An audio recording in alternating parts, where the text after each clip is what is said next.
Vous êtes nombreux à attendre ce moment-là pour savoir qui c'est. Je vais utiliser le mot entre guillemets comme tout le monde l'utilise. Qui c'est en fait, ces fous-là qui ont initié ce groupe de Old School DZ. Eh ben, ils sont parmi nous aujourd'hui, à savoir Maya Keshkoul. Bonjour Maya. Bonjour. Bienvenue à vous. Merci. Mehdi Keshkoul, bonjour. C'est un honneur. Merci à vous de nous avoir invités. Eh ben, l'honneur est partagé. Il fallait bien. Il fallait bien, après 94 000, plus de 94 000 abonnés à votre groupe. Donc, il fallait bien quand même partager ce moment avec tous ceux qui publient, tous ceux donc, qui partagent ces moments-là. Alors, première question à vous. Comment est venue cette idée? Très bien, je commence. L'idée est venue tout simplement, c'était le mois de Ramadan, j'étais en train de discuter avec ma soeur, on était en train de parler de tout et de rien. Et d'un coup, nous sommes projetés vers le passé. C'était presque un retour vers le futur. C'est comme... Et voilà, en fait, quand Ramadan, oui, c'est un moment propice en fait, pour se remémorer tout ce qu'on faisait avant avec le Bouqalet, avec le Tchak américain, c'était vraiment les jeux qu'on jouait beaucoup plus Ramadan, effectivement. Et d'un coup, on était en train de parler des anciens films, de l'ancienne musique. Oui. Et d'un coup, je me suis souvenu, je lui ai dit, tu te souviens de nos anciens amis? Et là, l'idée est venue. Je lui ai proposé, pourquoi on ne crée pas un groupe Facebook, peut-être on pourra trouver nos anciens amis. On m'a dit oui, c'est une bonne idée. Je lui ai dit alors, c'est bon, tu vas t'occuper de la gestion et je vais m'occuper du concept. Alors on a créé le logo, le concept. Alors Maya, c'était pas, comme on dit très bien dans notre jargon, il n'y avait pas de marche arrière. Vous êtes directement parti dans le concept, vous avez de suite adopté le concept. Exactement. Déjà nous, de base, dans notre famille, on est très old school, si vous voulez. On est encore, on écoute de l'ancienne musique, on regarde d'anciens films. On est resté un petit peu coincé dans notre jeunesse et on est nostalgique, comme la majorité des personnes qui sont dans le groupe d'ailleurs. Voilà. Alors justement, comme la majorité de personnes qui sont dans le groupe, je voulais parler justement de ces plus de 94 000 personnes. Alors je vais vous dire qu'aujourd'hui, par rapport à votre plateau, je ne me suis pas trop fatiguée, parce que nous, les animateurs, vous savez, on ne se fatigue pas, mais c'est un petit peu notre métier à essayer de trouver les bonnes questions à poser. Et je vais vous dire que j'étais très reposée cette fois-ci, parce que c'est pas moi qui vais vous poser les questions, et que toutes les questions qui vont être posées en ce moment, ce sont des questions qui ont été posées par ces membres-là, par les membres de Old School. Alors je vais commencer peut-être par la première question. Alors, il y a un qui vous demande, en fait, il dit tout simplement, je ne vois pas comment vous avez pu réunir tout ce beau monde. D'autant plus que vous étiez parti d'une idée très simple, c'était vraiment de retrouver vos anciens amis et vous vous êtes retrouvés avec une très grande communauté d'amis. Oui, effectivement, mais il faut savoir que nous, les Algériens, nous sommes une grande famille, mais on ne se connaît pas. Oui, c'est ça. C'est vrai. Et une fois réunis dans le groupe, chaque membre ajoute toute sa famille, tous ses amis, et c'est de cette manière que le groupe a explosé de cette manière. Voilà. Ça fait vraiment effet boule de neige. Voilà, ça fait un effet boule de neige et ça marche bien pour l'instant. Et d'autant plus, il faut savoir que dans le groupe, il y a un certain respect, un grand respect entre les membres, et c'est vraiment extraordinaire. C'est vraiment extraordinaire et je pense que c'est ça le point fort du groupe. Et justement, on va voir quelques images de quelques captures d'écran en fait, qui ont été faites par rapport à certaines publications qui ont été faites dans ce groupe. Donc on va les voir dans un petit moment. Voilà, par exemple, donc comment on allait t'appeler avant ta naissance. Et là donc des commentaires en fait de tout genre et ça fait bien rire les internautes. Alors il y a d'autres internautes aussi qui vous demandent, vous dormez combien d'heures? C'est ça la question. C'est quoi dormir? Ah, c'est quoi dormir? Voilà. Alors là, il va falloir vous expliquer en fait le concept de dormir. Vous dormez pas? On ne dort pas. Enfin, déjà on n'est pas seul, on a nos admins avec nous, donc on essaye de s'organiser. Vous êtes combien dans le groupe? On est 7. 7. Donc on essaie de s'organiser. C'est une petite entreprise en fait, compte. Hein. Oui. Mine de rien. C'est à gérer, surtout qu'il y a beaucoup d'Algériens qui vivent à l'étranger, il y a les décalages horaires. Donc par exemple ceux du Canada, nous quand on dort, c'est le moment où ils partagent le plus. Donc c'est difficile à gérer, mais on essaye. D'ailleurs, un hommage à ma maman qui est très patiente avec nous.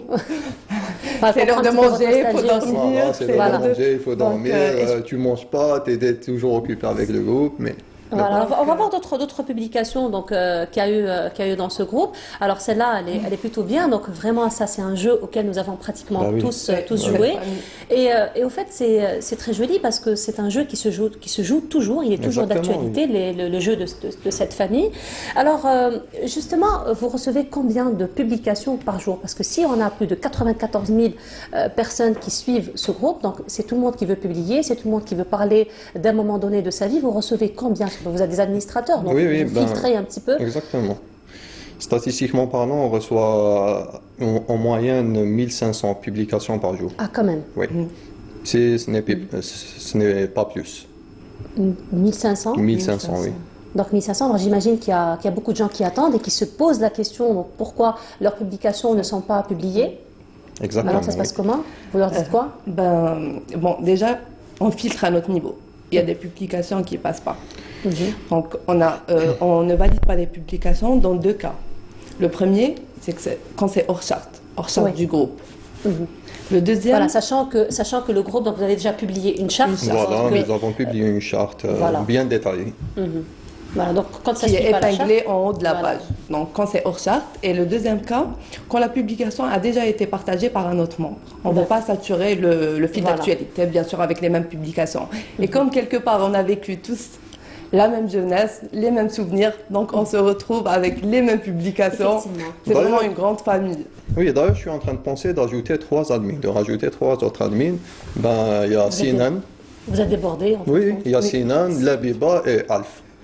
Alors, ce sont au fait compte des internautes qui publient beaucoup, c'est ça? Qui partagent beaucoup? Oui, c'est ça. Et que vous allez introduire en fait compte comme admin? Non, en fait, Sinan et Labiba, c'est des publications qu'on rencontre qui revient souvent. Ah oui, c'est les anciennes d'accord.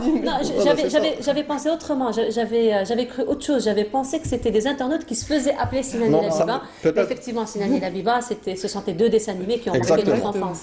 Non, peut-être dans l'avenir, il y aura d'autres admins, Inch'Allah. Il y aura des admins, il y aura des modérateurs aussi. Parce qu'à 1500 publications, voire plus, il y aura bien sûr un admin à l'étranger par rapport au décalage.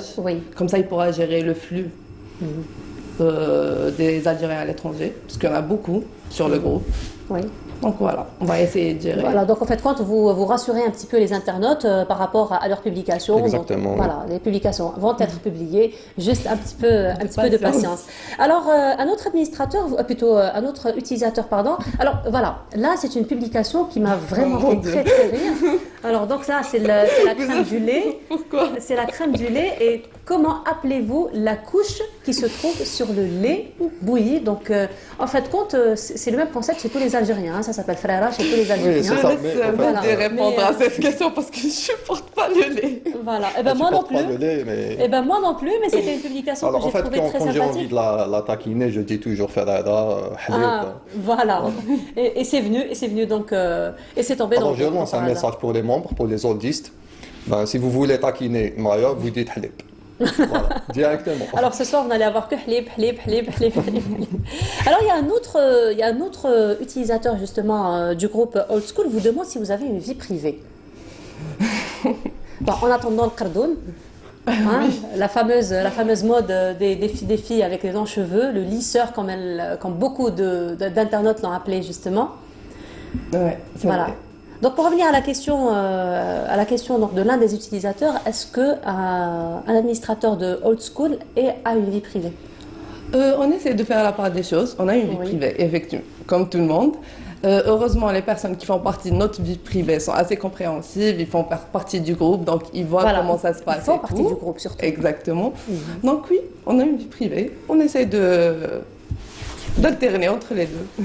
Voilà. Alors, comment expliquez-vous que ça a marché aussi vite et ça a explosé aussi grand? Donc, ce n'était que le mois de Ramadan. Le mois de Ramadan, c'était mai-juin. Oui, c'est vrai. Et là, donc, nous sommes au mois de décembre et vous êtes à plus de 94 000. Donc, comment on peut expliquer ce grand engouement, en fait, de la part des Algériens, sachant que plus de 50% de vos utilisateurs sont issus de la diaspora, en fait, ce sont les immigrés qui vivent, les Algériens qui vivent à l'étranger. En fait, je pense que déjà pour les émigrés, par exemple, c'est le manque, c'est la nostalgie, ils se retrouvent. Et la majorité des personnes sur le groupe s'identifient, en fait. C'est ça le truc, s'identifient aux publications. Comme c'est des publications en commun, c'est une jeunesse en commun, des souvenirs en commun. Donc sur le groupe, on partage ce qui nous unit. On est tous dans le même sac, c'est une bulle, on se déconnecte de la routine quotidienne, c'est vraiment un lieu de divertissement, d'humour. D'ailleurs, quand on lit les commentaires entre les membres, on a l'impression que c'est des personnes qui se connaissent. En fait, non, il y a une certaine complicité entre les membres du groupe alors qu'ils ne se connaissent même pas. Oui, en fait, ça me rappelle l'une des publications qui a été publiée justement au niveau du groupe, qui disait, l'un d'entre eux disait, j'ai comme l'impression que nous avons tous grandi dans la même maison. Exactement. Alors justement, il faut le dire qu'on se rend compte, en fait, quand moi-même je ne le savais pas, mais on se rend compte que nous avons pratiquement vécu la même vie, nous avons joué au même jeu, nous avons fait pratiquement les mêmes bêtises, sonner à la porte et s'enfuir, et donc ça, ce sont des choses que nous avons pratiquement tous fait. Et aujourd'hui, on ne voit pas vraiment ce que, c'est-à-dire la génération d'aujourd'hui ne vit pas réellement ce que nous avons vécu. Alors, est-ce qu'il y a justement, à travers ce groupe, transmission peut-être de valeurs de l'ancienne génération vers la nouvelle génération? Oui, justement, c'est par rapport à ça. Peut-être il pourrait être un objectif par rapport au groupe, vu qu'on a vécu cette génération. On a vécu des moments inoubliables, de la nostalgie. On pourrait transmettre ça à la nouvelle génération et pourquoi pas. Et c'est ce que ça va justifier aussi l'âge d'un nudiste, parce que je pense qu'il y a beaucoup qui se posent cette question. Est-ce qu'il y a un âge pour un nudiste? En fait, ce que je dis, c'est que il n'y a pas d'âge pour un nudiste. Et c'est à nous de donner l'exemple à cette nouvelle génération.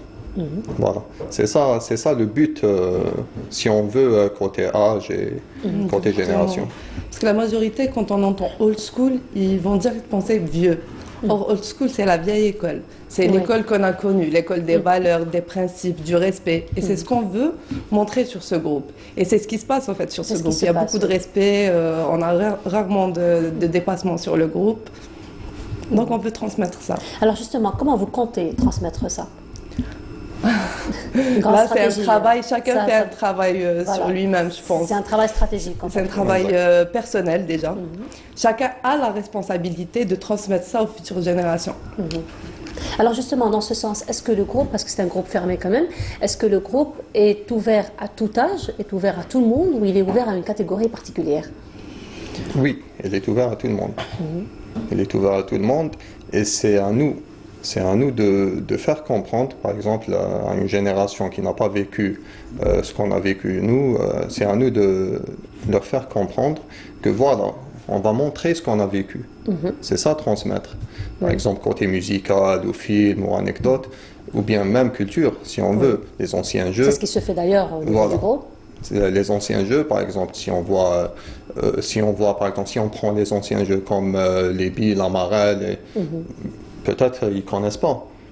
Ils ne connaissent pas en ce moment, mais c'est à nous d'apprendre ça, de leur apprendre tout ça. C'est ça le but. Et puis il faut le dire que ce sont des outils quand même qui existent toujours, la corde, la marelle. Oui, ça existe parce toujours. En fait, il faut le dire, on le faisait avec les moyens du bord, donc il n'y avait pas forcément... Oui, mais aussi on n'avait pas d'alternative.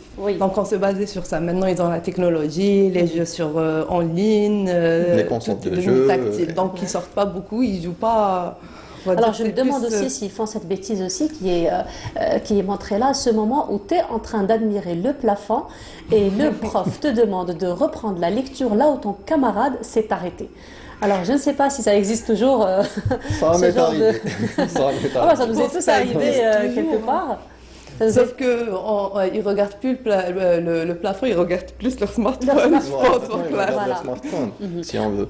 Voilà, mais il faut dire quand même que chaque génération a son temps, que chaque génération a ses outils et a